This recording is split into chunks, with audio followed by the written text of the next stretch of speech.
اے سمیہ کے بیٹے عمار، بائے افسوس تجھے ایک باغی جماعت قتل کرے گی، تو انہیں اللہ اور جنت کی طرف بلا رہا ہوگا اور وہ باغی جماعت تجھے دوزخ کی طرف بلا رہی ہوگی۔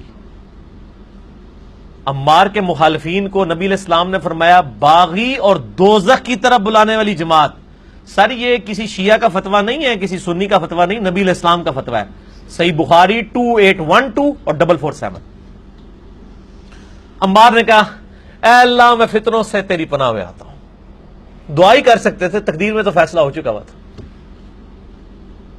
امام بخاری رحمت اللہ تعالی علیہ نے بخاری شریف کے اندر عمار بن یاسر رضی اللہ تعالی عنہ کی شہادت کے حوالے سے ایک حدیث پاک کو نقل فرمایا ہے۔ وہ حدیث پاک یہ ہے کہ امام بخاری رحمت اللہ تعالی علیہ فرماتے ہیں کہ عمار بن یاسر رضی اللہ تعالیٰ عنہ کی شہادت کے حوالے سے کہ عمار بن یاسر رضی اللہ تعالیٰ عنہ کو ایک باغی گروہ جو ہے وہ شہید کرے گا۔ عمار بن یاسر رضی اللہ تعالیٰ عنہ ان کو جنت کی طرف بلائیں گے اور وہ گروہ عمار بن یاسر رضی اللہ تعالیٰ عنہ کو جہنم کی طرف بلائے گا۔ آج ہم اس حدیث پاک کے اوپر بات کریں گے۔ اس حدیث پاک کو لے کر انجینئر محمد علی مرزا جہلمی نے امیر معاویہ رضی اللہ تعالیٰ عنہ اور آپ کے جماعت کے اندر جو صحابہ کرام علیہم الرضوان تھے اس پورے گروہ کے اوپر بڑی لعن طعن کرنے کی کوشش کی ہے، اور خصوصاً امیر معاویہ رضی اللہ تعالیٰ عنہ کی ذات کے اوپر۔ حالانکہ انجینئر محمد علی مرزا صاحب اپنے آپ کو علمی کتابی کہتے ہیں، اپنی ہر مجلس کے اندر یہ نعرہ لگاتے ہیں نام وہابی نام بابی، میں ہوں مسلم علمی کتابی۔ اگر انجینئر محمد علی مرزا صاحب واقعی علمی کتابی ہوتے اور اپنے آپ کو سمجھتے ہیں کہ واقعی میں علم کی بات کرتا ہوں، میں کتاب کی بات کرتا ہوں، فقط نعروں کی بات نہیں، اگر واقعی علمی کتابی ہوتے تو آپ سب سے پہلے یہ حدیث پاک پڑھنے کے بعد ضرور تنہائی کے اندر بیٹھ کر اس بات پر غور و فکر ضرور کرتے کہ یار جن کے بارے میں یہ فرمایا گیا ہے کہ باغی گروہ قتل کرے گا، ان کے متعلق اب میں جو آگے کومنٹس دینے جا رہا ہوں اپنے، اس سے پہلے میں رب کے قرآن کو بھی تو دیکھ لوں کہ رب کے قرآن نے ان نفوس قدسیہ کے بارے میں، ان مقدس ہستیوں کے بارے میں بات کیا کی ہے، وہ کتنی مقدس ہستیاں ہیں، ان کے اوپر انجینئر مرزا صاحب کی حیثیت کیا ہے کہ وہ اپنے کومنٹس دیں ان مقدس ہستیوں کے بارے میں، جن کے متعلق اللہ تبارک و تعالیٰ نے قرآن مجید فرقان حمید کے اندر ارشاد فرمایا ان الذین سبقت لهم منا الحسنى اولئک عنہا مبعدون۔ بے شک یہ وہ لوگ ہیں، یہ سرکار علیہ الصلوۃ والسلام کے صحابہ کرام علیہم الرضوان، یہ وہ مقدس ہستیاں ہیں کہ اللہ تبارک و تعالیٰ نے ان سے حسنہ یعنی جنت کا وعدہ فرمایا ہے۔ اولئک عنہا مبعدون، ان کو جہنم سے دور رکھا گیا ہے۔ لا یسمعون حسیسہا، وہ جہنم کی بنک تک بھی نہیں سنیں گے۔ سر انجینئر مرزا صاحب بنک تک بھی نہیں سنیں گے۔ وہم فی مشتہت انفسہم وہم فیہا خالدون، وہ اپنی من پسند نعمتوں کے اندر رہیں گے۔ آپ اس حدیث کے ظاہر کو پڑھ کر کمنٹس دینے سے پہلے آپ ضرور قرآن کی یہ آیات آپ کے پیش نظر رہتی کہ اللہ تبارک و تعالیٰ نے ان کے متعلق فرمایا ہے صحابہ کرام علیہم الرضوان کی کہ رضی اللہ عنہم ورضوا عنہ، کہ رب فرما رہا ہے کہ میں راضی ہوں، ان سے راضی ہوں، یہ مجھ سے راضی ہیں۔ پھر آپ کو یہ قرآن کی آیات کیوں نظر نہ آئی، کیوں یاد نہ رہی؟ تو بات رزلٹ یہ نکلتا ہے جن کے دل کے اندر محبت صحابہ ہو ان کو تو قرآن کی آیات نظر آ جاتی ہیں، جن کے دل کے اندر پہلے سے بغض صحابہ پر رہا ہو وہ تو ایسی باتیں ڈھونڈتے رہتے ہیں، کوئی بات ملے تو ہم اس کو اچھالیں، صحابہ اکرام علیہم الرضوان پر معاذ اللہ لعن طعن کریں۔ لیکن آپ اپنے آپ کو علمی کتابی تو کہتے ہیں، لیکن علم والی بات آپ نے کوئی کی نہیں۔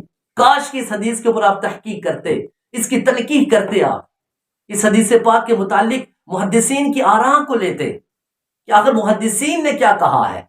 1400 سال سے بڑے بڑے محدثین کرام اس حدیث کے بارے میں کیا فرماتے آ رہے ہیں یار، 1450 سال کے بعد مرزا جہلمی کو بات سمجھ میں آئی ہے۔ امام بخاری رحمت اللہ تعالی علیہ کی یہ بخاری شریف کی اس حدیث کے حوالے سے اگر آپ تحقیق کرتے تو آپ اس نتیجے پر پہنچتے کہ امام بخاری رحمت اللہ تعالی علیہ نے جو قلمی نسخہ لکھا تھا آپ کے شاگرد امام فربری نے سے آپ نے لکھوایا تھا اس نسخے، کلمی نسخے کے اندر یہ الفاظ فی باغیہ موجود ہی نہیں ہے۔ سر آپ تحقیق کرتے ہیں نا، اپنے آپ کو علمی کتابی آپ کہتے ہیں، یہ الفاظ موجود ہی نہیں ہے۔ یہ تو بہت بات آگے آگے سٹیپ بائی سٹیپ آگے جا کے نا پھر یہ الفاظ جو ہے نا شرح سے اٹھا کر نا اوپر متن کے اندر ڈالنے کی کوشش کی ہے۔ فی باغیہ کے الفاظ ہی موجود نہیں ہیں۔ اور اس کے علاوہ امام بخاری رحمۃ اللہ تعالی علیہ کی بخاری شریف اور امام مسلم کی مسلم شریف کی وہ مقررات، یعنی وہ حدیثیں جو تکرار کے ساتھ آئی ہیں بار بار، ان کے اوپر بھی باقاعدہ ان حدیثوں کو جمع کر کے کتابیں مرتب کی گئی ہیں۔ الجمع بین الصحیحین کے نام سے علامہ یحییٰ کی کتاب موجود ہے، علامہ حمیدی کی موجود ہے۔ انہوں نے واضح طور پر اس بات کو لکھا ہے کہ یہ الفاظ فی باغیہ کے امام بخاری نے قلمی نسخے کے اندر نقل ہی نہیں فرمائے۔ انجینئر مرزا صاحب، آپ نے یہ تحقیق کیوں نہیں کی؟ ہم کیا سمجھیں؟ یا محبت صحابہ کا پیغام لوگوں کو دے رہے، یا کہیں آپ غیروں کو خوش تو نہیں کر رہے؟ امیر معاویہ رضی اللہ تعالیٰ عنہ اور آپ کے ساری جماعت یہ سرکار علیہ الصلوۃ والسلام کے صحابہ پر مشتمل ہے۔ آپ اپنے آپ کو علمی کتابی کہتے ہیں، اور بہت سارے لوگ آپ کو علمی کتابی سمجھتے بھی ہیں۔ ہم تو آپ کو علمی کتابی نہیں سمجھتے، ہم آپ جیسے لوگوں کو واش روم میں صاف کرنے کے لیے نہیں رکھتے، علمی کتابی تو دور کی بات ہے۔ انجینئر محمد علی مرزا صاحب، علمی کتابی اگر آپ نعرہ لگاتے ہیں نا، ویسا کام بھی کر کے دکھائیں۔ اور اب آتے ہیں کہ امام امیر معاویہ رضی اللہ تعالیٰ عنہ کے اس گروہ جس کے بارے میں آپ نے کہا کہ جی باغی ہے، حالانکہ لفظ سے باغی جو ہے یہاں پر اس معنی کے اندر مستعمل ہی نہیں ہے کہ جس معنی کے اندر عرف عام کے اندر استعمال کیا جاتا ہے۔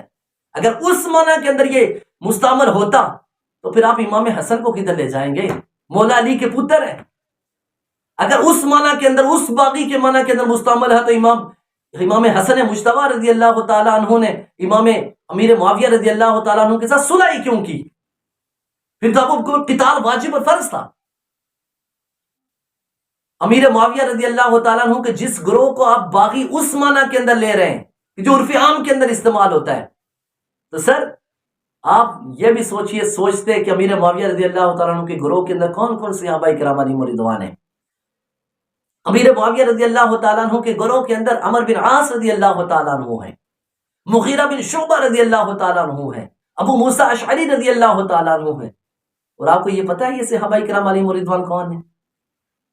مسند احمد کی روایت ہے، 8042 نمبر حدیث ہے، عمر بن عاص رضی اللہ تعالیٰ عنہ کے بارے میں سرکار علیہ الصلوۃ والسلام نے ارشاد فرمایا، ابن العاص مومنان، عاص کے دونوں بیٹے مومن ہیں، عمر و ہشام دونوں مومن ہیں، جن کے ایمان کی گواہی پیارے آقا علیہ الصلوۃ والسلام نے اپنی زبان مقدس سے فرمائی ہے، جس زبان مقدس کے اوپر ان ہوا الا وحی یوحا، آپ وہی بولتے ہیں کہ جو اللہ تعالیٰ کی طرف سے وحی کیا ہوا ہوتا ہے۔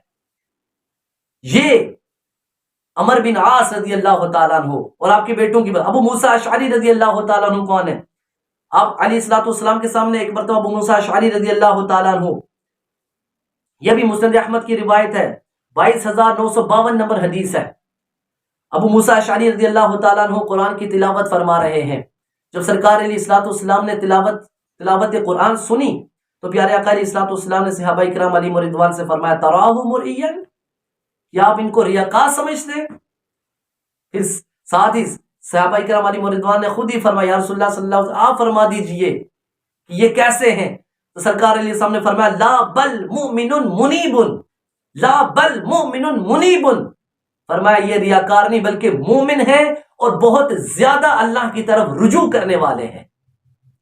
سر یہ وہ صحابہ کرام علیہم رضوان جن کی شہادت کی گواہی پیارے آقا علیہ الصلوۃ والسلام نے، ان کے ایمان کی گواہی پیارے آقا علیہ الصلوۃ والسلام نے دی ہے، جن کو بشارتیں پیارے آقا علیہ الصلوۃ والسلام نے دی ہیں، ان کے بارے میں آپ کو یہ الفاظ زبان سے کہتے ہوئے ایک مرتبہ بھی شرم نہیں آئی؟ آپ کو پانی میں ڈبکی لے کے نہیں بلکہ پیشاب میں ڈبکی لے کے مر جانا چاہیے کہ آپ نے یہ الفاظ استعمال کیے صحابہ کرام علیہم رضوان اور امیر معاویہ رضی اللہ تعالیٰ عنہ کے گروہ کے متعلق کہ انہوں نے امت نال کم پایا ہے۔ ایسے الفاظ صحابہ کرام علیہم رضوان کے بارے میں آپ نے استعمال کیے۔ شرم نہیں آتی یار؟ اور ہم اس شخصی اس بندے کو ہم اپنا اسلام کا مذہبی اسکالر کہتے ہیں، جس کو بات کرنے کی تمیز نہیں ہے، جس کو یہ نہیں پتا کہ میں کن نفوس قدسیہ کے بارے میں بات کر رہا ہوں، اور نعرے لگانے کے لیے ان لوگوں کو چھوڑ دے، نام وہابی، نام بابی، میں ہوں مسلم علمی کتابی۔ تو کوئی تعلق اہل کتاب نال تے نہیں ہے؟